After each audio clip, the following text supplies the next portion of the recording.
మన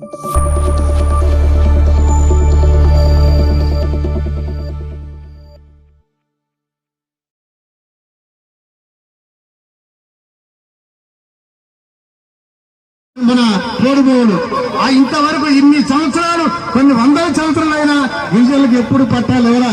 వాళ్ళందరూ పోలీసులతో దెబ్బలంటూ కేసులు కెళ్ళటం, మళ్ళీ రావటం ఇదే జరిగింది. కానీ మన ముఖ్యమంత్రి గారు ఆ రకంగా మనందరినీ కాపాడుకుని వచ్చారు. అంటే అదే రకంగా మీరందరికీ తెలుసు మన ముఖ్యమంత్రి గారు చేసే డెవలప్మెంట్ కార్యక్రమాలు అన్ని. ఆ రకంగా మీరందరూ రేపు జరగబోయే 13వ తారీఖున ఎన్నికల్లో కారు గుర్తు మీద ఓటేసి మన నామా నాగేశ్వరరావు గారిని భారీ మెజార్టీతో గెలిపించారు. ఆయన ఇప్పుడు దాని అనుభవం ఉంది. పార్లమెంట్ లో 5 సంవత్సరాలు చేశారు. మొన్న 5 సంవత్సరాలు 10 సంవత్సరాల అనుభవం ఉంది. ఈ రాష్ట్రంలో కానీ ఎక్కడ ఏ రకమైన ఏ మూల ఏముందనేది కూడా, ఎక్కడ రోడ్డు లేవని కూడా పార్లమెంట్ లో కొట్లాడి తెచ్చిన మన నామా నాగేశ్వరరావు గారు గౌరవనీయులు. అదే రకంగా అంత చక్కగా అన్ని విధాలు కూడా డెవలప్మెంట్ జరుగుతుంటే కాంగ్రెస్ వాళ్ళు వచ్చి మొన్న జరిగిన ఎన్నికల్లో ఈ యొక్క మన నాయకుడిని కానీ మన పార్టీని కానీ ఎదుర్కోవటానికి ఒకటే అనుకున్నారు. మంచి మాటలు చెప్తే మనకి ప్రజలు ఓట్లు వేయరు, ప్రజల్ని మనం మభ్యపెట్టాలా, ప్రజల్ని మోసం చేయాలా, ఏ విధంగా మోసం చేయాలని ఒక ఆలోచన చేసి ఇది కాంగ్రెస్ అభయ హస్తం అనే ఒక మేనిఫెస్టో తీసుకొచ్చారు ఎన్నికల ముందు. దీనికి ఏం పేరు పెట్టారు అంటే ఇందిరమ్మ రాజ్యం ఇంటింటి సౌభాగ్యం అని పేరు పెట్టారు. ఈ పేరు పెట్టి 6 గ్యారంటీలు 420 హామీలు ఇచ్చి ఓట్లు అడగడానికి వచ్చారు. ప్రజలు కూడా అనుకున్నారు 6 గ్యారంటీలు బ్రహ్మాండమైన గ్యారంటీలు, 420 హామీలు ఇవి కూడా బ్రహ్మాండంగా ఉన్నాయి. ఏమలే కేసీఆర్ గారు మంచిగా పాలించిండు, అన్ని ఇచ్చిండు, ఇప్పుడు బ్రహ్మాండంగా మనం ఉన్నాం, వీళ్ళేదో చెప్తాను అని చెప్పి వీళ్ళని కూడా చూద్దామని చెప్పి ఆ మాయ మాటలు మోసపు మాటలు నమ్మి వాళ్ళకి ఓట్లేసారు. పెద్ద మోసం జరిగిపోయింది. ఎందుకు ఇంత గట్టిగా చెప్తానంటే ఇందులో వాళ్ళు చెప్పిందేంటి చేసిందేంటి కూడా మీకు నేను వివరిస్తా. ఇవాళ మీటింగ్ లో చెప్తున్నారు మీరు ఇచ్చినటువంటి గ్యారంటీలు అన్ని అమలు చేసిందని చెప్తున్నారు, మీరు ఇచ్చినటువంటి హామీలన్నీ అమలు చేసినట్టు చెప్తున్నారు. ఇంకేదైనా మిగిలితే ఆగస్టు 15వ తారీఖు చేస్తామని చెప్తున్నారు. అంటే ఇప్పుడు ఓట్లకు వచ్చింది కాబట్టి మనం 2వ అబద్ధం మొదలు పెట్టిండ్రు వీళ్ళు. కానీ నేను ఇక్కడికి వచ్చినటువంటి ప్రజానికానికి మొత్తం కూడా చెప్పుకుంటున్నా, మీరు ఇదంతా కూడా జాగ్రత్తగా ఆలోచించండి. ఇన్న తర్వాత వదిలిపెట్టద్దు, ఇన్న తర్వాత ఊళ్ళలోకి వెళ్ళండి. ఎక్కడికి ఊళ్ళ నుంచి రాని వాళ్ళందరూ కూడా ఊళ్ళో ప్రతి ఒక్కరికి చెప్పాల్సిన అవసరం ఉన్నది. ఇది ప్రజల సమస్య. ఆ పార్టీ మోసం చేయొచ్చు కానీ ఆ పార్టీ వాళ్ళకు కూడా చెప్పాలి మనం. ఇందులో ఏం చెప్పినా ఈ గ్యారంటీలలో మొదటి గ్యారంటీ మహాలక్ష్మి పేరు. మన ఇంట్లో మహాలక్ష్మిని పూజలు చేసుకుంటాం, ఆడవాళ్ళంటే గౌరవించుకుంటాం. అటువంటిది వాళ్ళ పేరు మీద ఒక పథకం పెట్టిండు, మహాలక్ష్మి పేరు మీద పథకం పెట్టిండు. పెట్టి ఏమంటాడు, మహిళలకి ప్రతి నెల 2,500 రూపాయలు మా ప్రభుత్వ రాగిన వెంటనే ఇస్తారన్నట్టు. 5 నెలలు అయింది ప్రతి ఎవరికన్నా 2,500 వచ్చినాయా? 2,500 ఇంటూ 5 నెలలు 12,500. విడాయికి ఇప్పుడు ఓట్లకు వస్తాను, ఎంపీ ఓట్లకి ముందు మా మహిళా సోదరులలో పొరకట్టలు చీపుర్లు పట్టుకోండి. మా అకౌంట్ లో 12,500 అయ్యి నువ్వు మా మాటలు చెప్పు, అది మీరు ఇక్కడే కానీ నువ్వు నా ఊరికి రావద్దు, నా ఇంటికి రావద్దని ఎదురు తిరగాల్సిన అవసరం ఉన్నది మహిళా సోదరులు అందరూ కూడా. ఎందుకంటే వీళ్ళు రాసి మోసం చేసిండు, గ్యారంటీ పెడతామని మోసం చేసిండు. మనకి హక్కుంది, అడిగే హక్కుంది, వాళ్ళ నిలదీసే హక్కుంది. ఆ నిలదీయటం కూడా ఓట్లకు వచ్చినప్పుడు నిలదీయాలి. తర్వాత వాడు ఎవడు మనం దొరకడు, మనకి ఒక్కడు దొరకడు మన కాంగ్రెస్ వాళ్ళు. అందుగురించి మీరు తప్పకుండా కూడా చేయాలి. ఇక రైతులైతే అసలు భారతదేశంలో ఎవరు ఆలోచించని విధంగా మన నాయకుడు కేసీఆర్ గారు బ్రహ్మాండంగా రైతు బంధు ఇచ్చి బ్రహ్మాండంగా 24 గంటలు కావాల్సిన నీళ్లు ఇచ్చి ఇవన్నీ చెప్తుంటే 10,000 బదులు 15,000 ఇస్తానని చెప్పారు. అందులో మన కౌలు రైతులు కూడా ఇస్తారన్నారు. ఇంత సంతోషమే, ఇవ్వమనే చెప్తున్నా, ఇప్పటి కూడా ఇవ్వమనే చెప్తున్నా. ఏమో డబ్బులు ఏదా?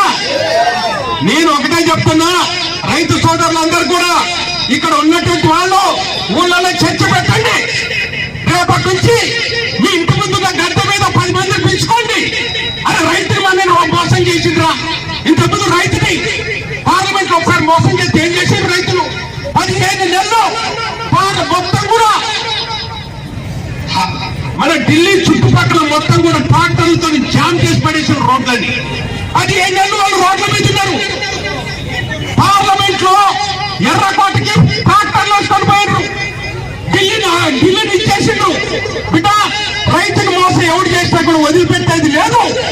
మీరు మాకు ఆ నల్ల చట్టాలు ఏదైతే తీసుకొని వచ్చారో అది వెనక్కి తీసుకోమని చెప్పి 15 నెలలు పోరాడితే ఈ యొక్క అప్పుడున్నటువంటి బీజేపీ ప్రభుత్వం ఆ నల్ల చట్టాలని మళ్ళీ వెనక్కి తీసుకుంటారు. అది రైతుల యొక్క కసి, రైతుల యొక్క పట్టుదల.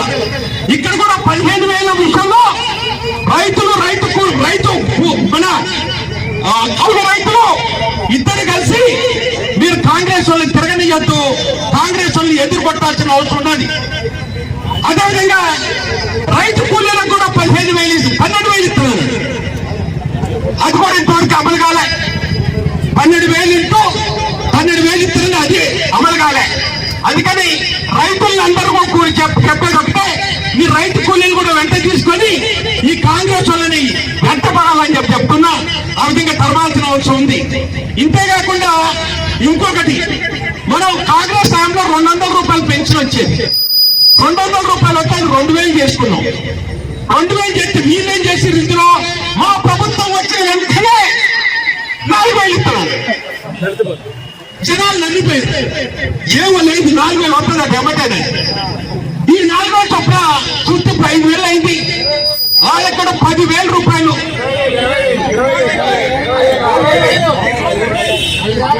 4,500 20 అంటే 2,000 ఇస్తే మీరు అన్నట్టు 4,000 20,000 ఇవ్వాలి. 20,000 బదులు ఒక 10,000 అయితే ఇచ్చిండ్రు. ఆ బాకీ కూడా వసూలు చేయండి. నేను చెప్తాను, మీకు కనుక పార్లమెంట్ ఎన్నికల్లో మీరు తిరగబడుకుంటే మీకు డబ్బులు రావు. మళ్ళీ వాళ్ళ 5 సంవత్సరాలు దొరకదు. ఆ విధంగా పెన్షన్దారులందరూ కూడా ఆ విధంగా 4,000 చొప్పున వసూలు చేయండి. ఇంకొకటి కూడా చెప్పిండు, కళ్యాణ లక్ష్మి. ఇలా ఊళ్ళలో చాలా మంది ఈ మధ్యన 5 నెలల్లో చాలా మంది ఇళ్లలో పెళ్లిళ్ళు అయినాయి. ప్రతి ఊళ్ళో కూడా ఎన్ని పెళ్లిళ్ళు అయినాయో లెక్కలు మీకు తెలుసు. కాంగ్రెస్ వాడు వచ్చినప్పుడు ఇదే చెప్పండి, ఓట్ వేయడానికి వస్తే ఓట్ వేయడానికి ఇంటికి వచ్చిండు లేకపోతే గ్రామం వస్తుంది అంటే ఎంపీ ఎదురు తిరగండి, పోయి అడగండి. ఇలా మా ఊళ్ళో మరి 15 20 పెళ్లిళ్ళు అయినాయి, మరి 20 తులాల బంగారం పట్టరా అని చెప్పి అడగండి. తులం బంగారం ఇస్తున్నారు కదా, 20 పెళ్లిళ్ళకి 20 తులాలు వస్తుంది. 10 పెళ్లిళ్ళు ఊళ్ళో అయితే 10 తులాల బంగారం వస్తుంది.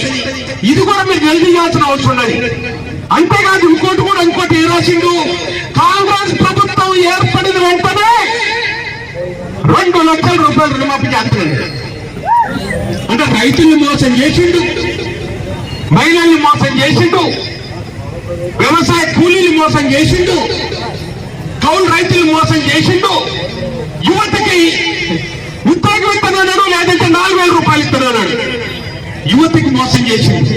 ఎవరిని వదిలిపెట్టని కాంగ్రెస్ వాళ్ళు మొత్తం అందరినీ కూడా మొత్తం మోసం చేసింది.